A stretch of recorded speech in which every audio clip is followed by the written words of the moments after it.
Hello, and you have tuned into the Ties That Bind, a family meeting. And I am your host, Paula, and I am your griotist, which is a historian / storyteller in our ancient African country. And I'm going to introduce you to our co-host, Tiffany. Hi, I'm Tiffany, James. and I'm the strategizer. Mm-hmm. Okay, and James. Hi, I'm James, and I'm known as the Bridge. Okay, and we're going to get into it today. We're talking. This is the second part of what we started last week. And what's the name of it, Tiffany? The name of the series has been Code Switching and Surviving in White Corporate America. Uh-huh. Today's subtopic is going to be the fight for good hair, led by James. Right. So it's going to be led by James. And so we're not going to go through a whole lot of fanfare today. So we're going to go straight into James, and then we'll do our thing. James? Yes, hello, family. I hope everybody is doing well. Today we're going to get on the topic of the fight for good hair. Like Tiffany was saying earlier, we were discussing things like code switching and, of course, surviving in white corporate America, and how people had to change, like literally either physically, internally, change who they are in order to survive in the specific environment that they were in at that time. We all know that, especially as black folks here in America, wherever we go, we have to pretty much change our character from place to place, depending on who you're dealing with at the time. So last episode, I brought up a topic towards the end of the show, is wearing weave considered a form of code switching? And so this is what brings us here today. So I really wanted to get into that. I wanted to share a little bit of history about weaves. I wanted to see exactly where we are now. How do we get to the place that we're in right now when it comes to weave? It's not all bad. It's also not all the way good. But I just want to talk and discuss it. All right. So the first thing I want to talk about a little bit was the history. Now, me doing a little bit of research, and I already knew this, but I also wanted to have some documentation on showing that even in ancient times, when you go back to ancient Egypt, you see that people wore weaves or a type of wig, right? And it was normally during like ceremonies and some type of festival or something like that they would wear these wigs or weaves on their head. But I also want people to know that this wasn't a trend that started here in America. I don't think it was always meant to be a thing like code switching in a sense. I think it was also meant to be a form of celebration in a sense. Mm-hmm. So I wanted to go over that, and I did send a link out to our other hosts and the other co-hosts. I want to know, did you get a chance to watch that link, and what did you think about that? Which link are you talking about? Because we shared quite a few links. Yeah, I put the link on the actual page, on our shared page that we have here on the side. He's talking about the YouTube video. Uh-huh. From Africa, I think he's talking about, Tiffany. I know he's talking about. Yeah. Oh, okay. Yeah. Well, I mean, for me, it was, even though I had a kind of an understanding that these things that we're doing, they're not really new, it was kind of like to see how far it's come from its original purpose. It's kind of mystifying to me how it went from, like you said, kind of being like, your hair is your crown and your glory. It went from being that to being almost like a mask. Mm-hmm. Right. To a map? Did you say a map? A mask, like hiding who we as black people really are. Like it's like we're ashamed of our natural curl pattern, so we cover it up with this, straight wavy Hawaiian silky mop on our heads. Right. Right. But I think I don't want to interrupt you. Were you finished or? Oh, I'm I don't finished. want to interrupt you. Sorry. No, go ahead. I'm agreeing with I'm with you on that because I didn't even think about that until you brought it up.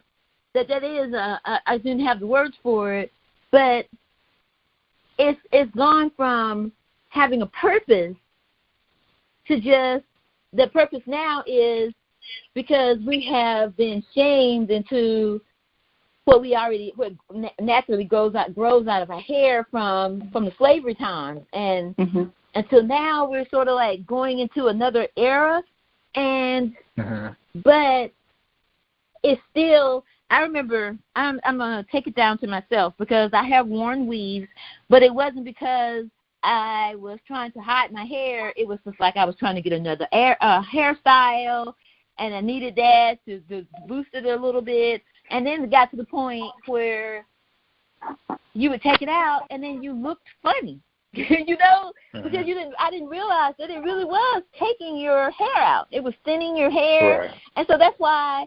And then you would put it in a little more. And then I have seen people, and I don't want to call their names because these are personal people. They've been using the weave for so long, and now they've got this thing that they glue their hair in. So now you don't even have to see their roots or anything. And I was watching the show the other night, and the woman had the stuff glued into her hair, and you could see where her edges started, but there was nothing but where, you know how your hair looks, your hair underneath your hair is a little bit lighter? Like she didn't blend it. She didn't blend the texture and color. No, her hair was gone. And she was just weaving it into the hair that she had left.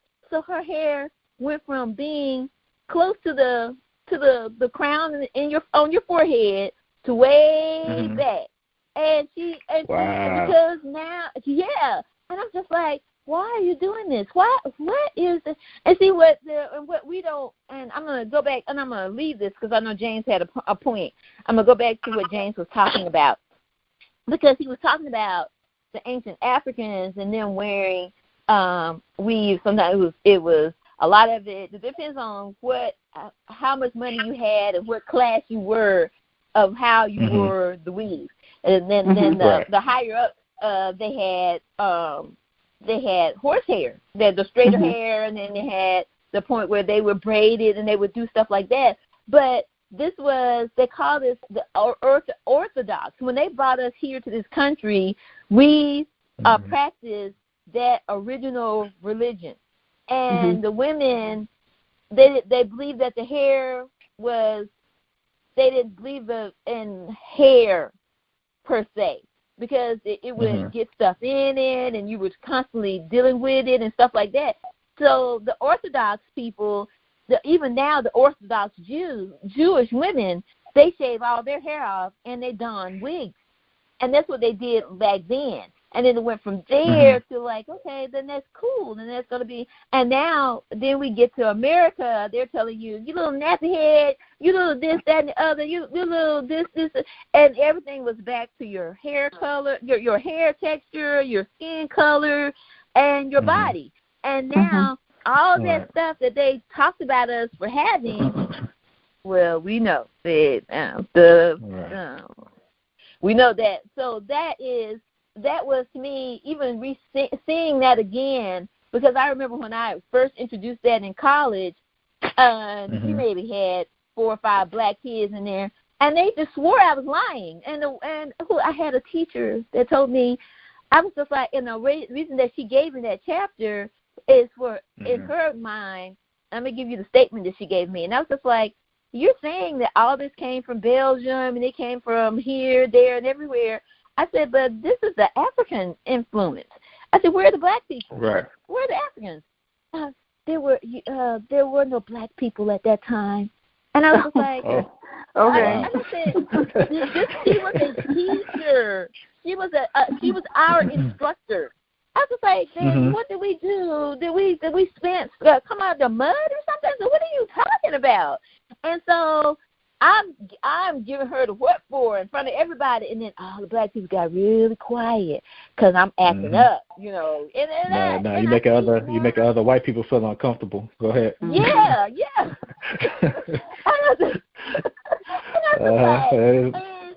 And I was just like, I cannot believe you said that.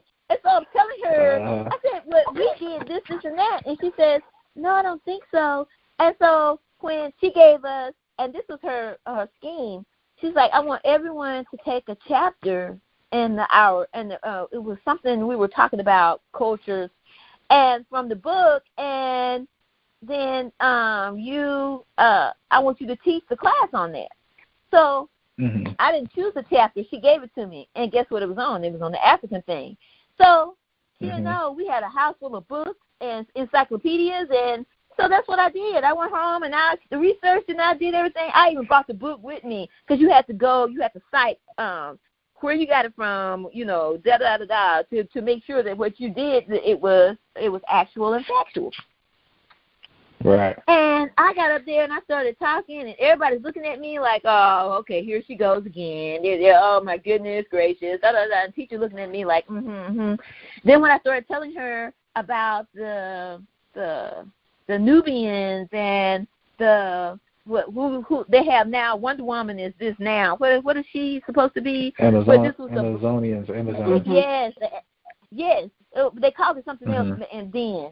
It was a whole tribe of women who were in charge, and they had it, and she was looking at me like, and I cited everything what I got it from. I got it from magazines. And she was like with her mouth agape. You know how they do that thing with their bottom lip tucked in and the teeth sticking over. I was just like, okay, what is it? And then now the 4 little black people we had in the class to come to me later. Whisper, I didn't know that. And I was just like, okay, read. Okay. I remember thinking, I just turned into my dad. Read it for yourself. I gave y'all, it's just, and that's why he made us read, and that's why he told us that don't ask me what it means. Go and read it and figure it and come back and tell me what it means. If you can't say and you don't, and even now, what they used to do then, they don't do it anymore. But I'm going off the script, but that is what I'm talking about. That's how we got that. That's how we started now. We see, but we still don't see. Like Tiffany said, we're still wearing it as a mask. And so I'm going to turn it back over to you, Jen.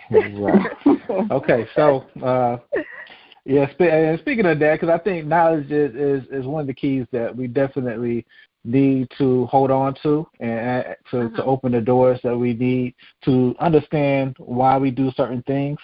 So, coming up, this is behavior that was taught all the way from slavery, right? Yeah. Even up to current times. I remember some of the older ladies in my life, whether it was my mom or I don't know if I really seen my grandmother say too much about it. But, she always talk about naps and cocoa buds and, those are BDBs. These are all names for nappy hair. And, and I think, BDB. He was BDBs, nice to you. You said BDBs. You was talking about BDBs.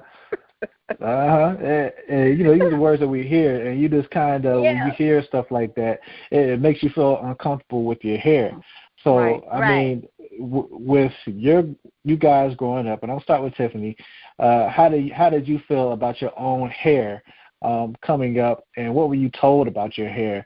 Because I know recently you've been going natural for how many years now? 8 years now. 8 years now. So, So 8 years now you've been going natural, but before that change of going natural, I mean, just kind of walk me through it. What were you going through as far as your hair was concerned, and what brought you to the place where you're like, okay, I want to go natural? Okay, so first of all, I really hate the term "go natural" because it's to me, it feels like you're going to a place where you're not already at. So for me, I consider it a return to natural, and maybe it's just semantics, but it just does something to me when I hear some people say "go natural." Because I was already natural. What I was doing was unnatural. I digress from that. So One of my earliest memories, one of my earliest hair memories, there's a couple, but this is the one that stands out. This is the one that I still have pain from. So my mom used to take me to this hairdresser. I can't remember his name, but she took me to him for a few years. And there was something, I think he was combing my hair too rough, and he was hurting me, and I was crying. And she was telling him, you don't have to comb her hair so hard. And he was like, no, I do, because she has bad hair.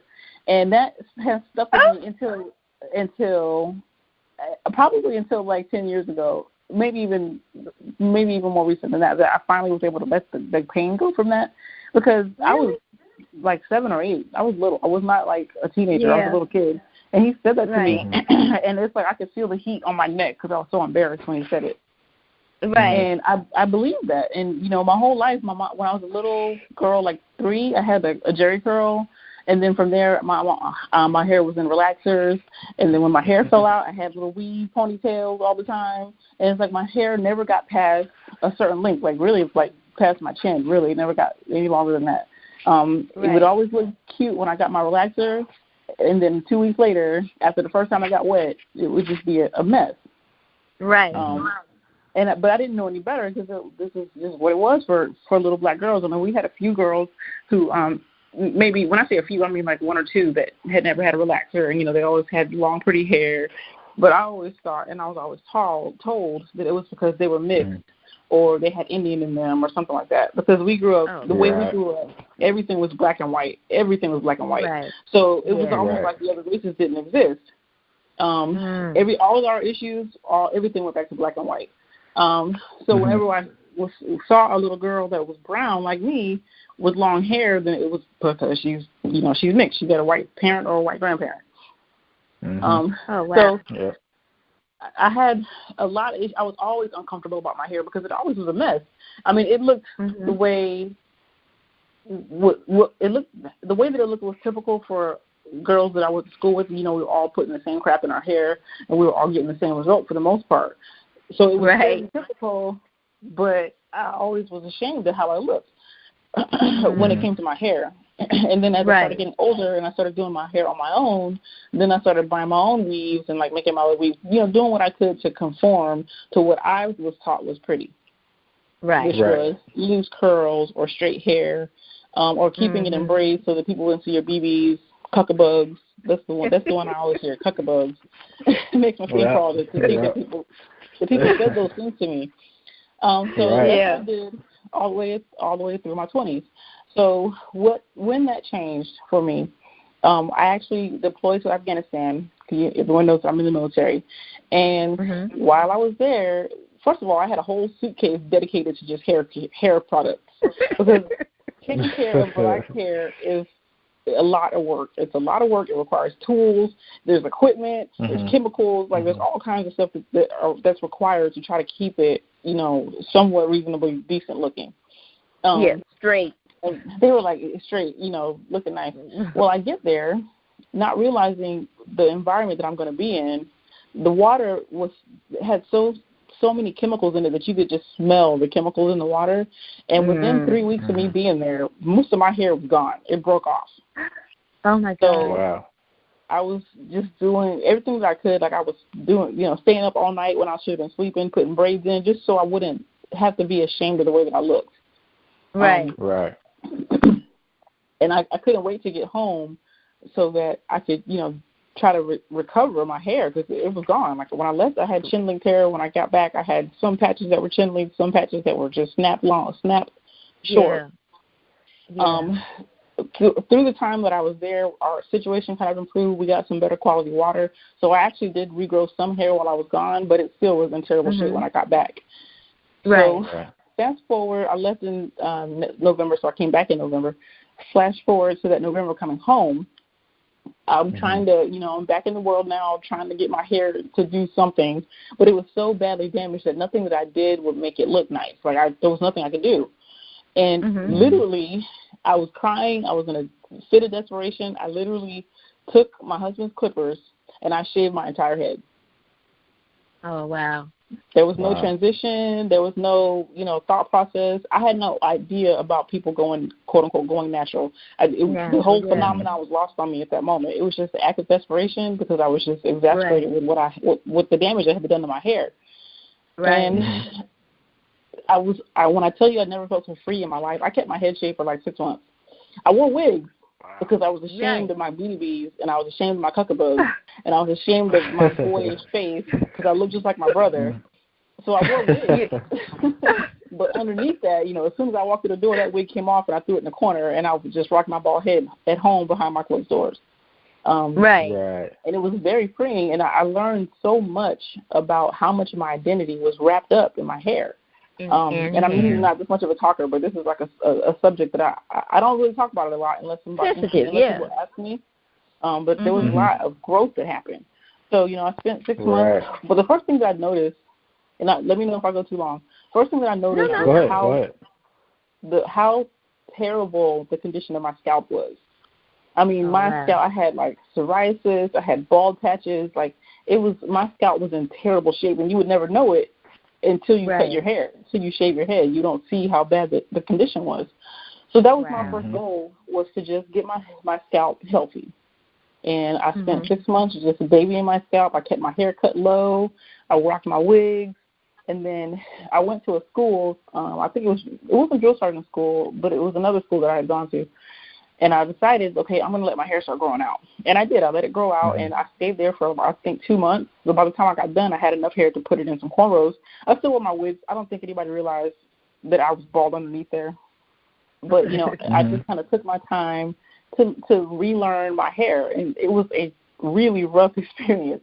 And it took me a long time to get comfortable. And my husband didn't even know I was bald. When I tell you that. Oh, wow. When I say behind closed living doors, a lie, and that made it even more. That made your hair come out even more because that's stress. Right, and I'll never forget the day that I told him that I had, I was like, I got to tell you something. I want to show you something. And we were out of town, so we were in like a hotel. So I was like, he was like, what? I took my wig off, and he got upset because he was like, what in the world is going on? I'm not a very drastic person, so I don't do stuff, I don't just be doing stuff. And when I do things, it's a little bit more methodical than that. So he was just like, I can't believe you did this. Like, you didn't even talk to me? Like, what happened? Like, what did you do? I'm like, I cut off my hair with your clippers while you were gone. So, oh, my God. Yeah, it's been a wonderful journey, and I'm very proud of my hair the way it is now. I'm not uncomfortable with my cuckabugs.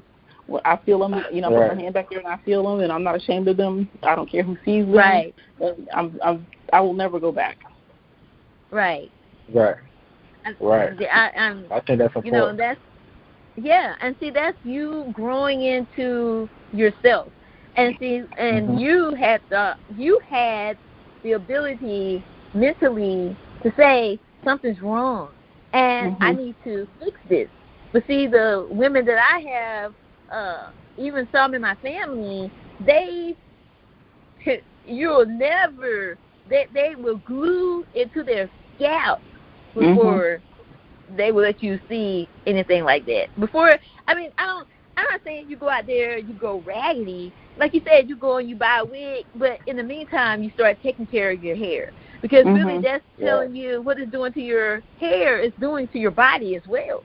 And so a lot of stress. And so I see that as spiritual growth, because you have been able to allow that to put that to the wayside, and then you can grow in other areas. It's just like I had to let Jeffrey go in order to open up myself for other opportunities to go to find another a guy. And I'm looking for specifics. I ain't looking for just any kind, but you were looking for something specific. You were looking for you, and I love it. Yeah. Right. Yeah, I think that's real important. Just finally just letting go, because it sounded like it was a huge burden, to try to keep up with all these different hairstyles. I mean, still, I'm sure you have to deal with different hairstyles now, because you have a lot of hair right now that I know that you gotta kind of work your way through and figure out what you want and stuff like that. But it's the fact that that it's yours. You're doing it yourself. Like for me, I've been growing my hair out for the last about 2.5 years now. And for me, I grew my hair out because I would find barbers, and then in this area I would find barbers, and then they would end up. Well, I did it for 2 reasons. One was I would find barbers, and then they end up either too hard to reach, or they end up leaving their shop and going somewhere else that was way too far out the way from me. I got tired of dealing with that. The second reason I grew out my hair is because this is something that I always wanted to do. I always wanted to grow my hair out. At that time, I just got out of the reserves, and so I was like, you know what, I'm just going to go ahead and do it. I'm getting a little bit older now. I'm in my 30s. Now it's the time for me to really start growing my hair and really seeing what it's like. Because I think some things in your life, at least for me, some things in my life, especially if it's something that you always want to do, you have to give yourself a chance to express that feeling and just to see what it's about. Right. And that's what really growing my hair was for me. It was really expressing myself, doing something that I really wanted to do, and I love having my hair now. I really do like it. And right, because you love yourself. Right. Yeah. Right. But and even now, spiritual growth, huh? Yeah, it is. Even now, especially for people around my age, especially for men around my age, you don't see too much guys really growing their hair. I see a lot more guys that are bald, or really short cuts. So so in some cases it feels uncomfortable because I know people are looking at me, and having locks in your hair, it gives off a certain perception, right? That the world has said that's what it's supposed to be, Right. It's a world, but I still know this.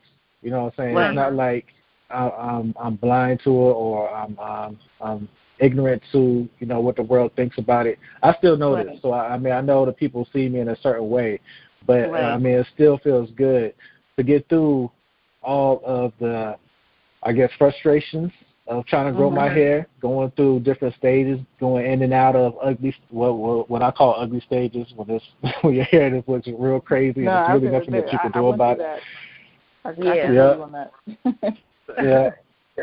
So, but it does take a lot of growth, and it takes a lot of patience, and that's one of the things that it taught me growing my hair out is having a lot of patience. Right. That's true. Yeah. And honestly, I think people stare at you because you keep yourself so together. Like you never have a lock out of place. It's obvious you take a lot of pride in it. You take a lot of time, and I think that gets a lot of attention too. So I think that a lot of attention that you get, I'm sure some of that is people, looking at your nonconformity. But I think there's also people who really see the beauty and the amount of work and time that you put into it because it's obvious when you see it. Because it's obvious. It's beautiful. I'll be wanting to do the Caucasian thing. Like, can I touch it? Yeah, I want everybody to know that she really did that too in the car. Like, okay, I touch your hair. I see what it feels like. Look, I'm sorry. I'm about to do the Becky thing. Can I please touch your hair? That's true though. I think when I saw him, because at first, I think the ugly stage was when you were doing them twists. And I'm just like, okay, I sort of like it, but you need to shape it up. It's when I come to Maryland. And but I think that was a stage because it had to be something on the inside of you saying, because you've always wanted to grow your hair out, and then somebody would say, you don't need to do that because what the Caucasian community, let's just be real, are saying about people with locks and with people with, they call them threads and all that kind of stuff.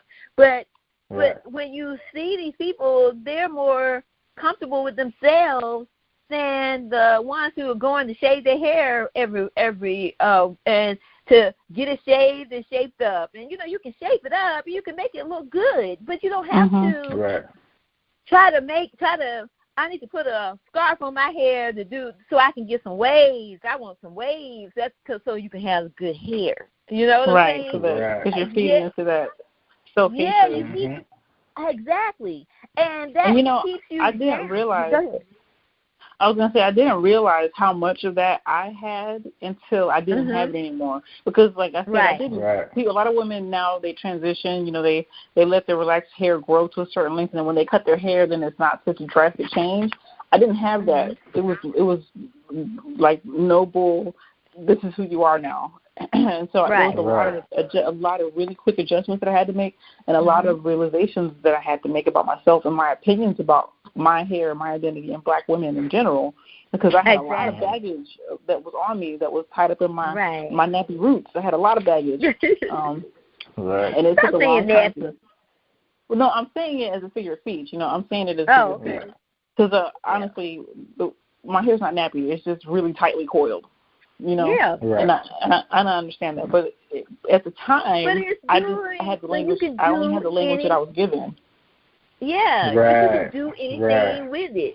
But you can say that. But then we had nieces and nephews who had what everybody thought was the perfect hair, and they had issues. You could never, in this society, in this Caucasian society, they don't ever want you to be comfortable.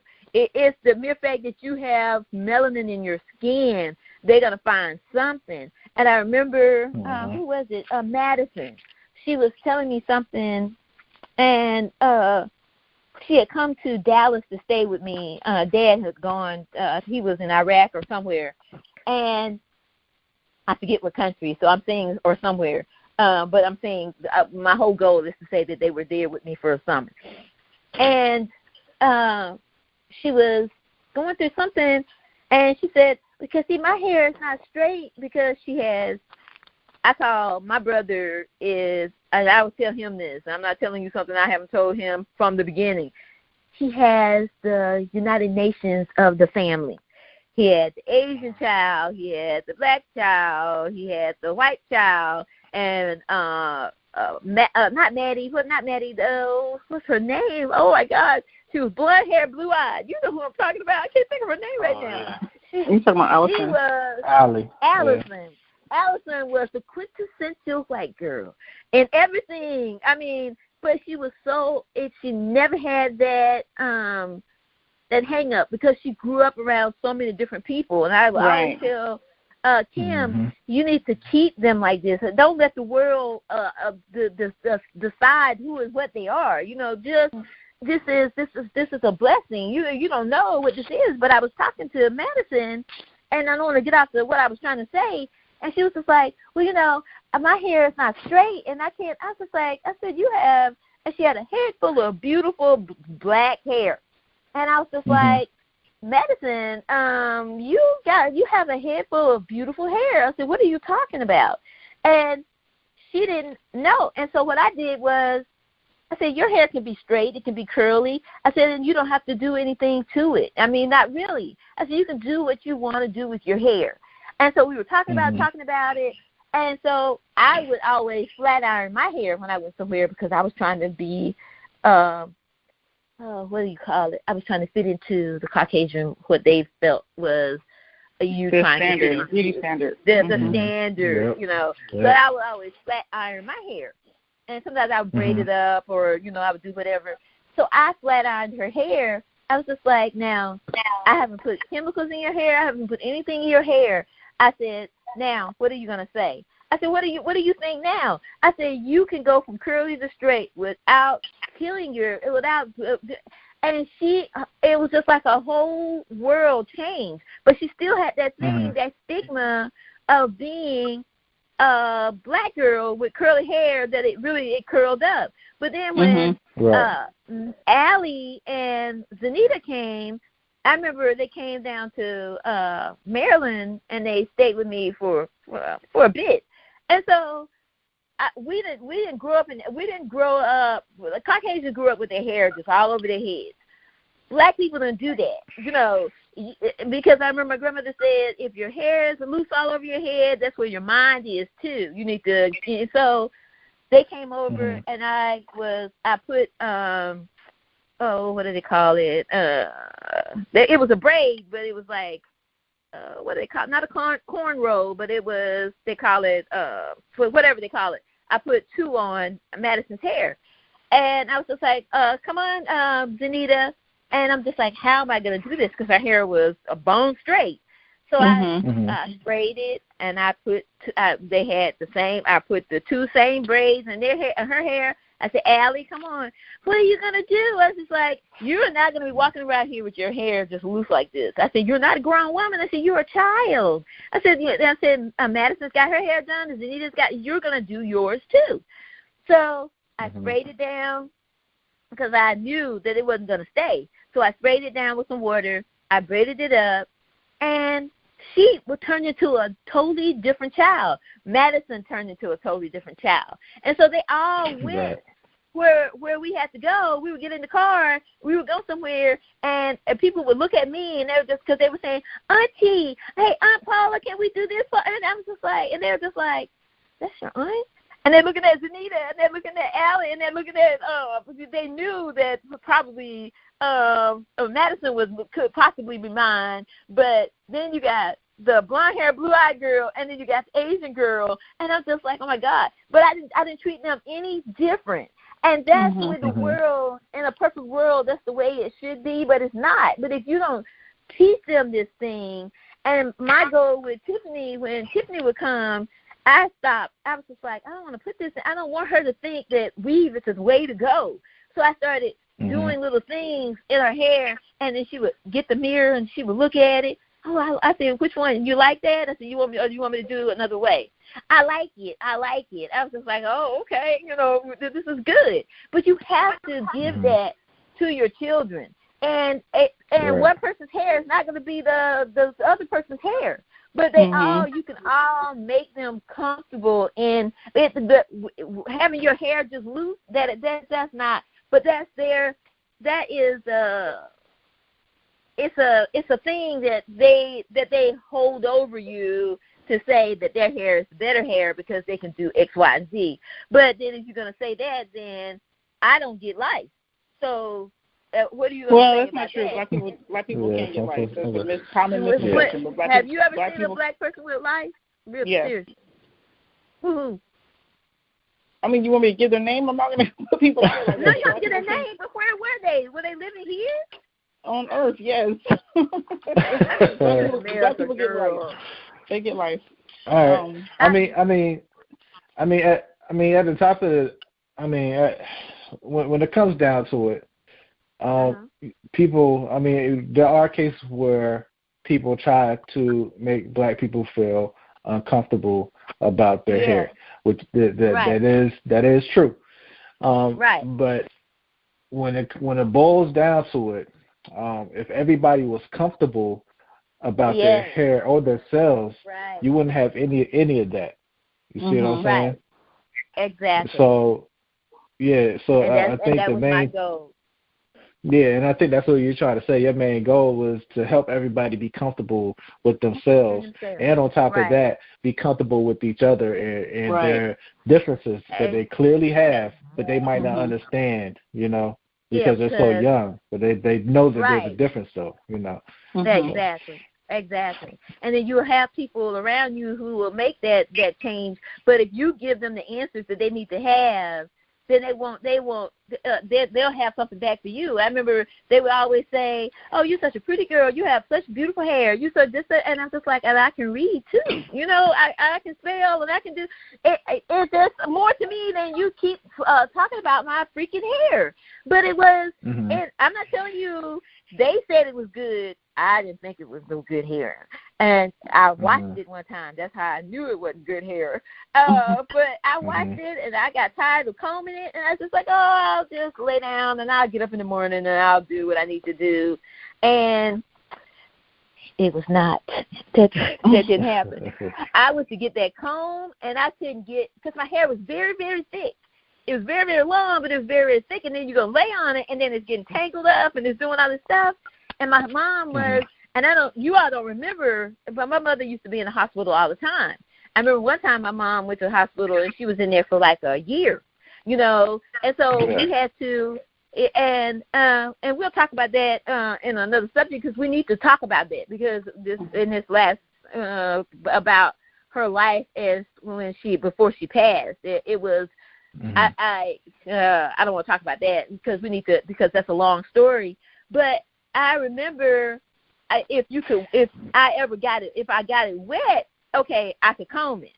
I know that now, and I remember when in my time when I changed from going natural, because I wanted to be what the other people had too, because my mom was forever. She was saying, "No, you don't want to do a relaxer." I'm just like, "Yeah, I want to do a relaxer. I want because I want my hair to be straight." It was not doing nothing but taking your hair out. And so when I got on my own, and I had to go, and it was sort of like the story of James, and they would say, "Oh, okay, we're gonna put a relaxer in there." I said, "No," I said, "What you need to do is just to wash it, and then we'll go from there and then see what we need to do with it." But they would throw the relaxer in there, and they would never. And I'm just like, this is too long. This is burning, and you can take this out, And it got to the point that I had cut my hair because it was. I would rub my hand through my hair, and it was like my hand was a razor blade. That my hair. I had a lot of that. I had a lot of that. Yeah. And I'm just like, oh, my God. So I went there, and I told the girl, I said, I just want you to cut it off. Just before I came to Maryland, you remember when I had my hair that short, James? When I came, I had cut it all off. And then I got back into because it was so short, I wasn't accustomed to the natural thing. And then I was working in corporate America, and I was just like, so I went. And after it grew out, it started to get a little kinky, a little nappy. We can call it nappy. And so I go back but they didn't know what they were doing. I'm just like, you don't have to relax my hair. I said, but they would always throw something in it. Huh? Go ahead. Yeah, I always had issues with that. That's why I stopped going to beauticians, because it's like it's almost like they resented my natural hair. It's like they were either unnecessarily rough, or they were trying to throw some chemicals in it, or put in too much heat, and it was it was a nightmare. And that's when I stopped letting people put their hands in my head. And you have to do that, and you really, because you don't know what people are thinking or feeling. And I remember when I did that washing thing and went to sleep on it. And I woke up and my dad gave me that look, and he was just like, where you going, baby? I'm going outside. I'm going to play. Really? What you going to do with your hair? And I'm just like, and then I looked at him, because I turned, because it was something changed in his voice, and I turned to look at him, and he was looking at me like, this poor child. And I said, he said, what you going to do with your hair? And I was just like, and I knew that I was jacked up at that point. And I was just like, I guess I'll pull it in a ponytail. He said, you know what I'm going to do?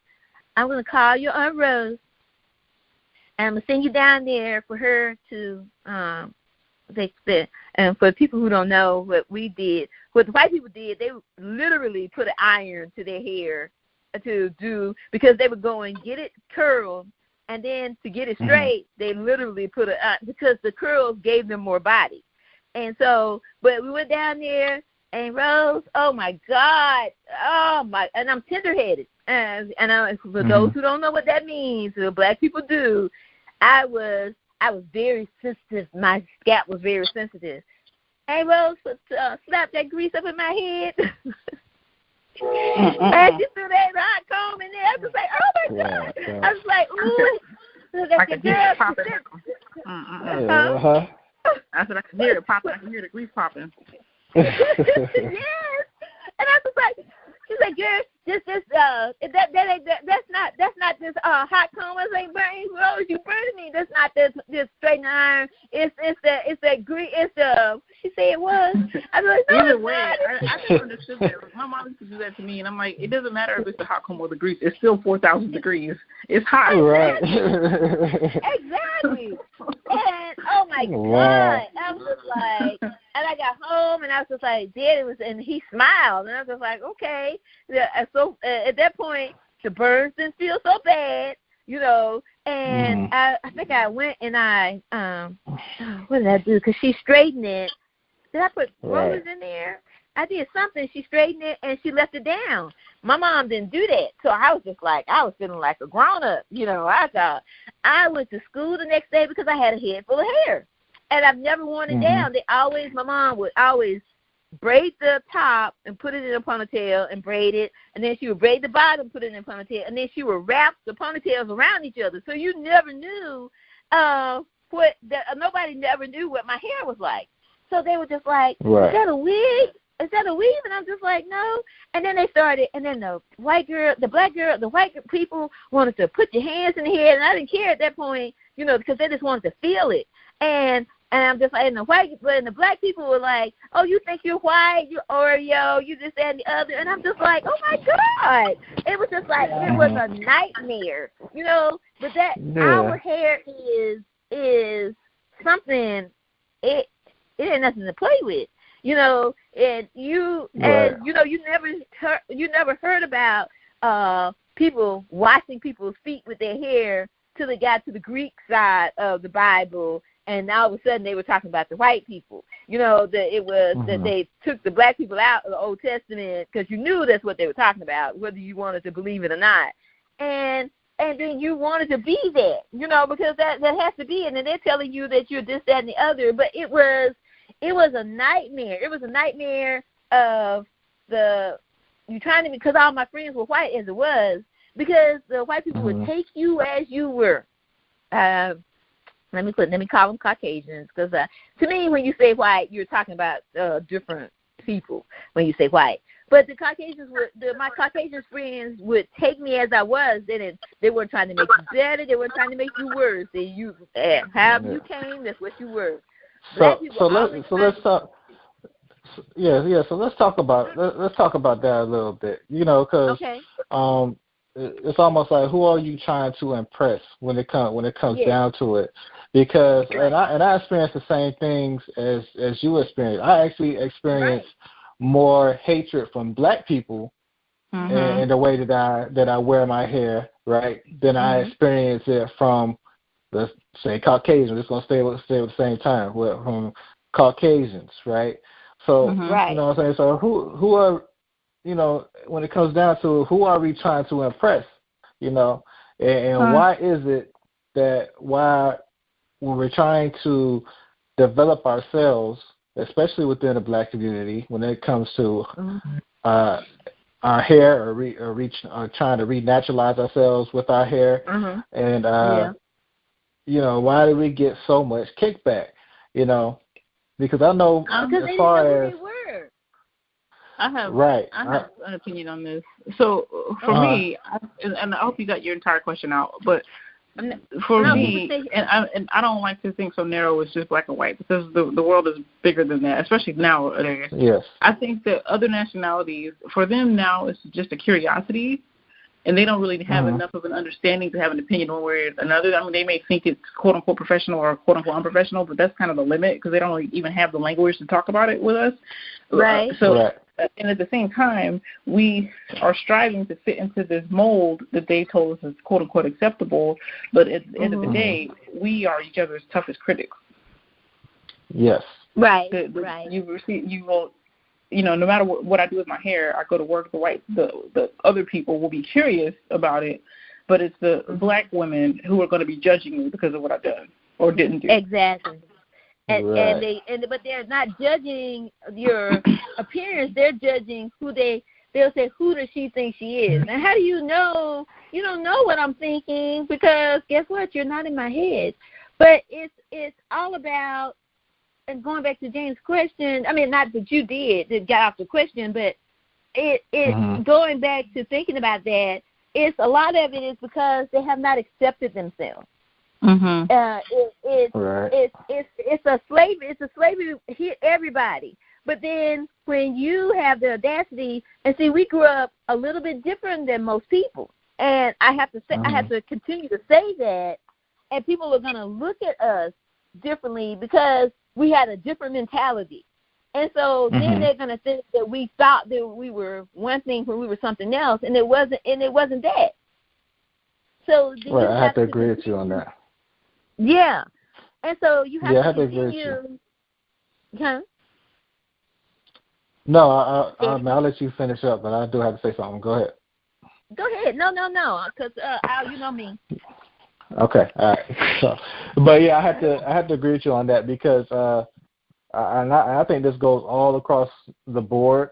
Usually, if you have quote haters end quote, right, it's because you are showing characteristics either they wish they had or something that they wish they had enough courage to do themselves. Right. So in order to make themselves feel better about their situation, they'll talk trash about you and try to get you to feel how they actually feel at that moment. Right. Does that make sense?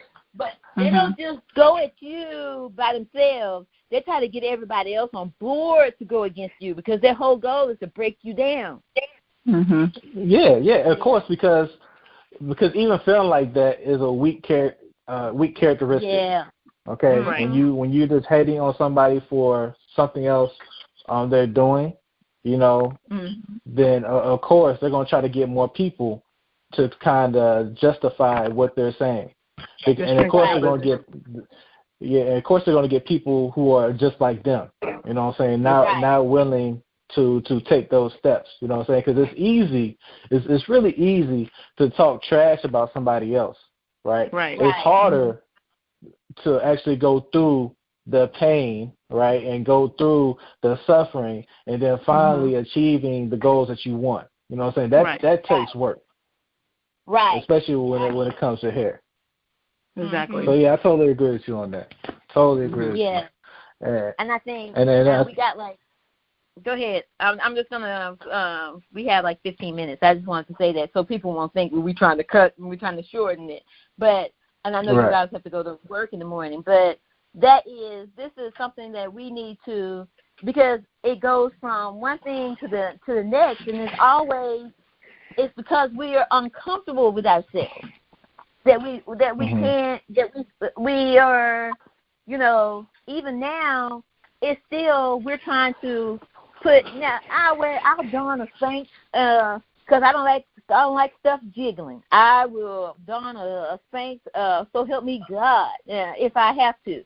But I'm not trying to reshape my body. I'm not sure, but we've gotten to the point that we're trying to reshape what God has given us, trying to take the booty away, trying to take the big lips away, trying to take the curly hair away. And then we're going to have to, and the point of us doing this, and it's a bone of contention because people are still going through what I'm going through right now. I didn't know that we still had a colorization issue. Oh, for sure. Oh, yeah. I'm just like, really? At 2, you still doing this? I mean, get out of here. You are no different than anybody else, and you're not. What are you talking about? But we have to, and it's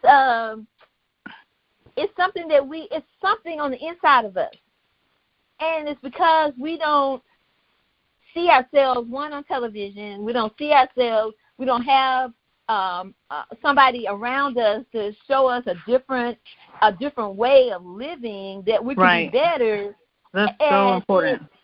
Yes, it's very, very important. Imagery is very important, and when you don't see yourself reflected, it's easy to feel like you don't belong, like you feel out of place because you don't see yourself. I mean, even to this day, now you see, natural-haired women more than before, but even still, when you see the quote-unquote natural-haired women, there's people who naturally have loose curls. You don't see, the women who are dark-skinned with kinky hair. You don't see that. Except they'll allow one or two. Like Lupita Nyong'o is, she's been glorified. She's a great actress. I don't want to take it away from her. But right now she's their one. She's the one that's allowed right now.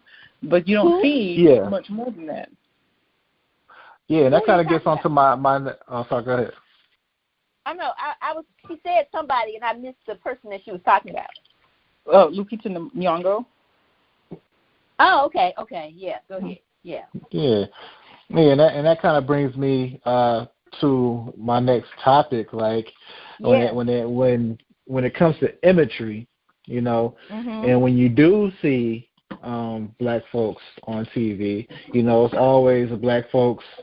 Not even nowadays, they black folks that are walking around here unnatural. They have these long blonde wigs. Like I say music videos specifically because this is mostly where I see it, and I know this is what really attracts the younger crowd is music. So you see these women now that have long hair. They're getting all these injections, like butt injections, lip injections, even like Little Kim, who I thought was a very, very beautiful woman. You know, getting all this. And now she doesn't even look like a human being. Yeah. Right. She looks she looks more like a Muppet than a person at this point. And I'm not teasing. I'm not teasing, but it's her look is so extreme that it's like outside of the realm of what looks human to me. Right. And I'm just like, what are you trying to be? And I think she thinks it's okay. And then we got. Well,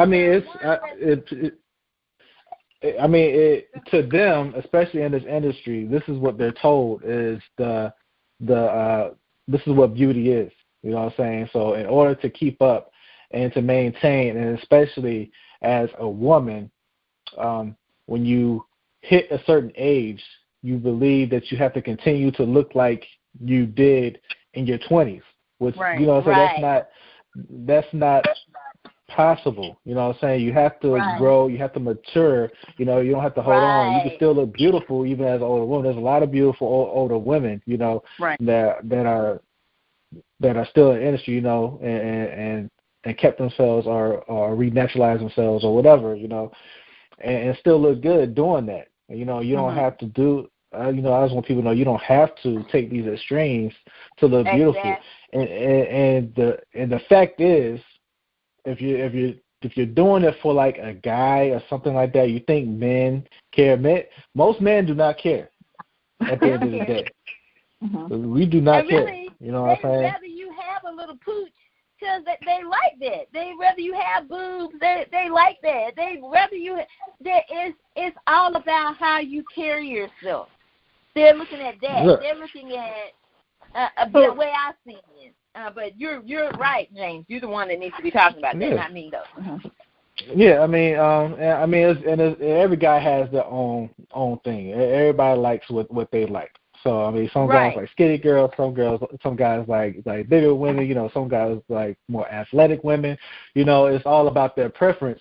But you know, these high standards that you put yourself through is really not necessary. It's really impossible standards for the most part. But you know, it's really not necessary, especially if you're trying to, you know, keep up with some of the guys. You're hoping that I hope the guys are look, you know, like how I look. You know, and it's really, huh? I was gonna say, when you talk about, you know, that image that you see in, you know, black pop culture. A lot of that is necessary for the type of men they're trying to get, because a lot of these women, and I'm generalizing, okay, this is not 100%, okay, this is just me generalizing. A lot of these women are trying to attain a lifestyle. They're not trying to go out there. Their job is to go out there and find a man that's making the amount of money that's going to allow them to keep living their lifestyle. So there is a standard of beauty that exists in that realm, and unfortunately for the rest of us, that's what we see in the news media. That's what we see on television. So you about to set it off, Tiffany. You about to set it off.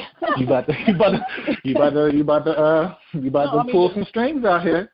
That's what it is. I mean, these people are trying to attain a lifestyle. That is their job. Their job is to try to look completely flawless, like they step off of the page of a magazine, so that they don't have to actually go out there and earn a wage. You know, their job is being kept. And unfortunately, that's who we see. Those are the images that we see. We don't see any affirming images of normal-looking women, you know, regular-looking women. It's getting to the point now that when you see a regular face, it's like, what's wrong with that regular-looking face? Because you're so used to seeing the Kardashians and the, you know, you name the person off of television that you see today. You're so used to seeing that becomes, in our opinion, the norm. Right, but I mean, whose fault is that really? I mean, I know there is an industry that's pushing some of this narrative that's out there, right? But let's just say, you know what I'm saying, if all women decided to finally be who they want to be, you know what I'm saying, who really has control of that? Because if you decided to be like, okay, you know what, I'm not going to try to live up to these fullest standards anymore. I'm just going to be who I want to be. And if all women decide to do that at once, the whole industry would change, because it's the industry that you lead in. And if as long as you are picking your standard of beauty over what somebody else says that you should look like, then all that would change. No, I agree with you. All that would change. A long way from everybody changing. Oh yeah, it was. Yeah. But I can say this, and a friend of mine came. I remember we were talking, and I sort of it you know me, and I want to speak it out of my mouth, and I'm just like a pressure cooker. After a certain point, I gotta say something. And he kept saying, well, you know, I like short hair, but I like it straight. I like straight. I'm just like, okay, but I said, do you know what women have to go through to even get that standard of straightness? I said, because those chemicals are going into your body, but they're on regular men seeing television, they are making that their standard of beauty. You know, and what you're seeing on television is something that's not real, and they don't see that. And see, that's they're after the men. If they can get the men, they're gonna get the women, because the women, they're gonna get the women who want a man, because you have those who are gay, you know, blah blah blah. But you're gonna they're gonna get that, and so it's sort of discombobulating. That when you see that, I remember we were somewhere, and the guy was just like, yeah, because, you know, I like him with that long hair, that long flowing hair. And I'm just like, who the hell are you talking about? And because it ain't nobody. And I've heard men say, you know, I don't want no nappy-headed woman. Well, you'll get over that. There are a lot of people responsible, I guess. Yeah. It's not just the industry. It's what we do to ourselves as black women. It's what our men are doing to us. It's what, you know, there's a lot of hands in the pot, I guess. The buck doesn't just stop at one player, if that makes sense. Right. Because look at that, the one that came from Kenya, that Saputa, oh God, I don't want to butcher her name. She's a model. She's a actress. She's dark skinned. She is a beautiful girl. You know who I'm talking about? I think you're talking about Lupita Nyong'o. I think that's what you're talking about. Yeah, that's her. Yeah, same person. That's her. Yes, and we see that, but one thing I've learned, when you get stressed out, and when you start doing things, it puts weight on you. It makes your hair come out, and you're wanting all this stuff, but you're stressing out the one that you say that you're loving, and then they'll get someone that looks the standard that they think that they're looking for, and they're stressing them out and trying to kill them. And it's like I say, because you have not accepted yourself. Unfortunately, I feel that Lupita Nyong'o she's being by the market. She's being fetishized. She's been exoticized. You know, they don't accept other women that look like her. They accept her because she's exotic. Just like, you know, for a long time in the 90s, white men were attracted to Asian women because that was exotic. So they're not. That's why I said that she's their one right now. It's because men look at her and they look at her sexually, but they don't see her as a human being, and they don't see the millions of other women who look like her. Right. And we don't see our men like that either. Diamond Hunsu. And he is the Diamond Hunsu, what's his name? The other one, he's from Africa as well. They exude that what is it?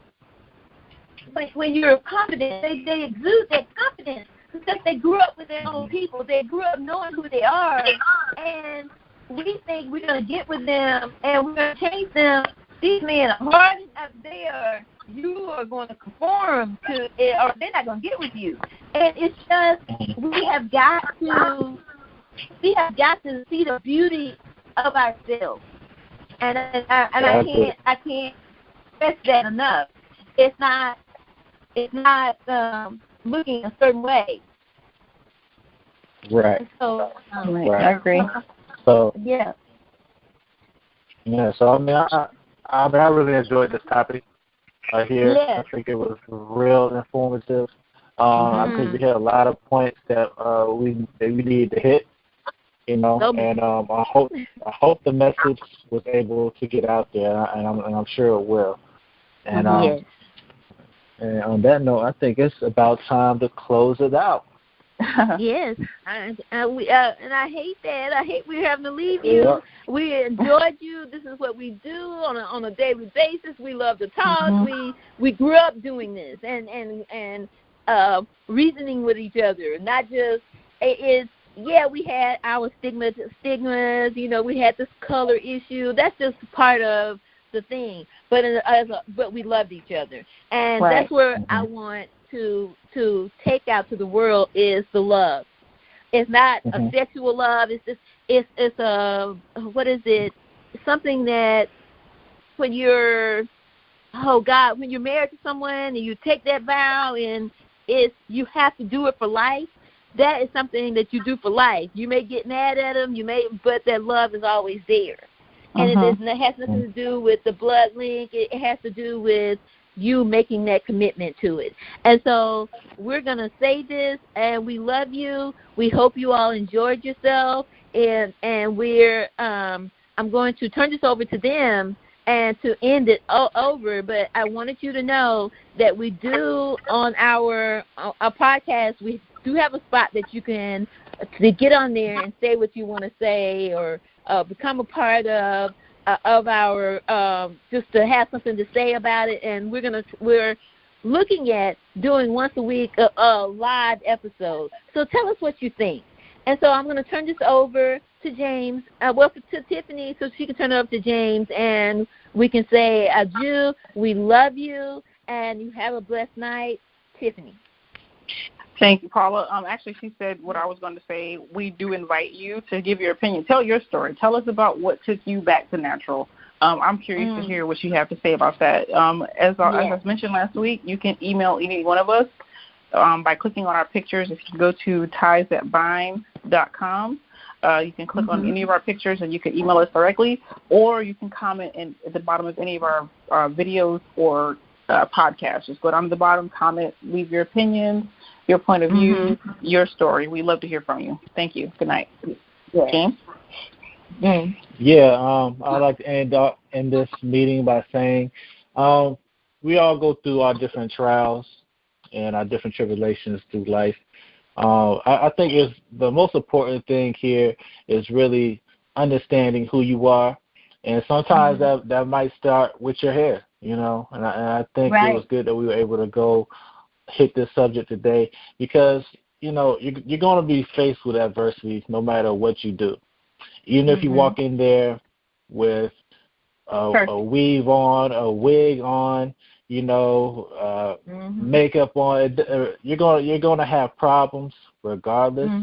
But my main goal is to help you figure out who you want to be. Because happiness never starts from outside. Happiness starts from within. And as soon as you start to love yourself, you can actually start to love other people a little more. So, again, we love y'all, and I hope you got something from this. And definitely hit us up, email us. Like Paul said, hopefully soon down the road, not hopefully, but soon down the road, we'll be doing live shows so we could actually have people communicating with us right then and there. So we love y'all and hope to speak to you soon. Yes. Again, we say toodles. Love you. We'll see you again next week. Bye.